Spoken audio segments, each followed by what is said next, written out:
पाकिस्तान की आवाज़। नाज़रीन, आपको बताएं, कराची सेंट्रल तैमूरिया थाना SHO चौधरी तुफैल की पुलिस पार्टी के हमरा पीपल्स चुरंगी के करीब कार्रवाई की गई है। शहरियों से लूट मार करने वाले 4 मुलजमान रंगे हाथों पकड़ लिए गए हैं। गिरफ्तार मुलजमान में मजहर, नदीम, एहसानुल्लाह और नासिर शामिल हैं। मुलजमान का नॉर्थ नाज़ाबाद और गुलबर्ग टाउन में बंगलों में डकैती किया करते थे और पुलिस को हमलों का इंकशाफ है। मुलजमान से 4 पिस्तौल, शहरियों से छीने गए 7 मोबाइल फोन्स, ATM कार्ड और 2 चोरी की मोटरसाइकिलें बरामद कर ली गई हैं। मुलजमान वारदातों में रेंट की कारें और चोरी की मोटरसाइकिलें इस्तेमाल किया करते थे।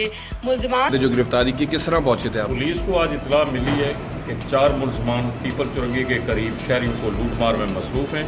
इसी इतला पे हमारे मोटरसाइकिल गश्त वाले पहले पहुंचे हैं, पीछे मोबाइल थी, इनको वहाँ से हमने गिरफ़्तार किया है। गिरफ्तारी के बाद इनसे 4 पिस्टल, 2 चोरी की मोटरसाइकिलें, छीने हुए मोबाइल फ़ोन और कैश नकदी जिसमें मुख्तलिफ चीज़ें हैं वो बरामद हुई हैं। मुलजमान ने दौरान इंट्रोगेशन बताया कि ये पहले भी पुलिस पे हमलों और बंगलों की डकैतियों के संगीन मुकदमात में जेल जा चुके हैं और अभी भी ये मुख्तलिफ इलाके गुलबर्ग डिवीज़न और नॉर्थ नाज़िरबाद डिवीज़न में बंगलों की वारदातें और स्ट्रीट क्राइम की वारदातों का ये इंकशाफ कर रहे हैं। इनके खिलाफ